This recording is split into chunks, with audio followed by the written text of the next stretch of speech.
Hi, welcome back to Gazmado Education's YouTube channel. My name is Yagazi Egwari. I am the founder and lead creative of Gazmado Studios. Today we're going to be talking about one of the most exciting topics that creators want to talk about: pricing. One of the most talked about topics as creative service providers, and also I think it's one of those topics that just gives almost the most headache, right? When I started out in my photography journey, pricing was such a big deal for me. It was something that I found the most confusing because, again, how do you price your work? But we're not talking about how do you price your work. Today I'm going to be sharing about 5 things to avoid when you're pricing your work as a beginner. Now, this is for people that are just starting your photography journey, or you have pivoted from one career into photography, or you sort of have been in this for maybe 1 year, and you're now at the place where you really want to put in proper structures or proper attention to the way that you price your work. So 5 things that you should avoid when pricing your work. The first one is comparison. For most people, before you price your work, you're going to go through everybody. Okay, what does this person charge? What does this person charge? What does this person charge? What does this person charge?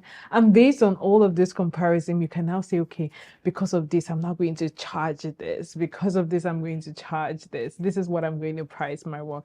While that might have its benefits, right, to some people, because sort of it kind of makes you aware of what the going rate is for a certain thing.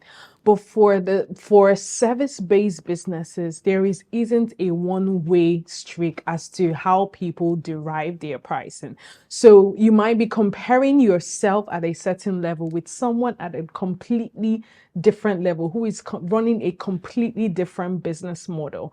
Now, based on the different business models that they're running, they have set their price based on that, and also their expenses and all of that. And you don't know that, and you are not in that place. So if you're using that as a standard, that might just it might either not make you know exactly how the things you need to put into consideration, or it might even discourage you from even starting from where you are. So comparison, first of all, it is definitely something you should avoid. Instead, pay attention to yourselves. Pay attention to what are the things that it would take for you to run a business. Now, the second thing to definitely avoid is negative self-talk.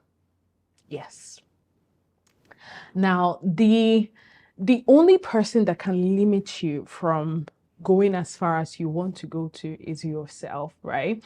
And one of the things that negative self-talk does the most is that it breeds that imposter syndrome. When you start saying, oh, I'm not sure I can charge this, nobody can pay for it, who am I to charge this amount? If someone if someone tells me to pay this, will I be able to pay it? In this place, in this city, nobody pays that. Those are all negative self-talk. And every time you continue to project and talk about these negative things, it influences your mindset and it influences your belief system.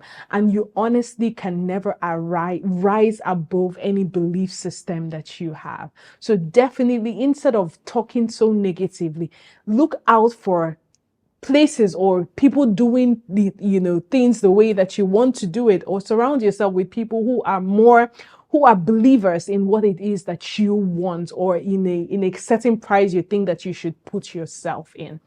Now, the third thing to avoid when setting your price is not knowing your numbers. Not knowing your numbers. Now, it is said that numbers is king, and that's the truth. Knowing your numbers is actually knowing exactly what it takes for you to run your business, knowing exactly what it takes for you to render a service, knowing exactly what it takes for you to produce a product, right? Now, without that clarity of the numbers, it is hard for you to say, oh, this is what the price is going to be. Because your price should be an informed decision. It's not something that you just wake up and say, oh, I'm feeling like this. This is what the price is going to be. Or I'm feeling like this. This is what it's going to be. So definitely what to avoid is not knowing your numbers. You have to be clear. You have to know exactly what it takes for you to run a business, to do a service, to produce a product. From there, you can now decide exactly what the pricing is going to be for that particular product or that particular service. The fourth thing to avoid when setting your price as a photographer is the blame game. And the blame game is really thinking that it's the responsibility of your clients to value you or to help you figure out your price. You're asked, oh, what do you charge for this? And you're like, anything, whatever, anything, anything, because you have given that responsibility. You have unconsciously or consciously given that responsibility of your business into the hands of another person. And if anything, if that goes wrong, you start to blame the person and say, oh, this is what the client gave to me. This is what the client paid to me. This is what all of those different things. Or even saying, oh, asking another creator, oh, what should I charge for this? Or what should I charge for that, right? Because you have delegated that responsibility, you have already encouraged or increase the probability that you will blame another person when something goes wrong because you haven't taken that responsibility. So throwing that blame game where you think that it is another person's responsibility to price you, to value your craft, it is your 100% responsibility to place a value on the service that you are rendering or on the products that you are giving. It is no one's responsibility. It is your responsibility. So don't blame anybody. Don't think that, oh, someone has to see the value in you. Don't think that someone has to see the work that you have put into. You don't see that someone has to see how hardworking that you are and they should encourage your hard work. What is that? Encourage what's hard work, right? That is your responsibility. Now, the fifth and final thing that you must avoid when pricing your work as a beginner is not getting the right business knowledge. And this is the part that everybody runs away from. Pricing, there is skill and there is business. And if you really want to do this for the long term, you must understand that there is a place for you to grow your craft and there's a place for you to understand the business of growing your craft, because they are entirely two different things.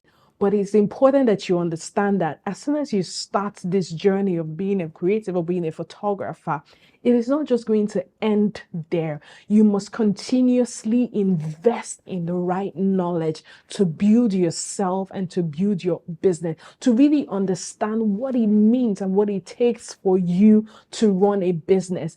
And from there, as you keep investing in yourself, in your business, in your craft, your value automatically continues to increase, even in the eyes of the people that you're serving. The reason why people don't go so far, or it feels like they're stuck in a place for a very long time, is because they haven't even grown as themselves. They have not increased in value. And if you don't increase in value, nobody else is going to see that value in you.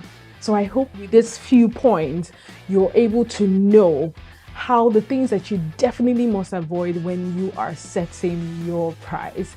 And if you have any other topics you think that, oh, this is what I want to learn about, guys, I want you to talk about this, guys, I want you to share about this, tell us in the comment section and we will definitely look into it, as long as it aligns with the topics that we are talking about in a particular period. Thank you so much for watching this video, and of course, remember to subscribe and share the video with anybody you believe should learn from this or needs to listen to this. And I can't wait to see you in the next video.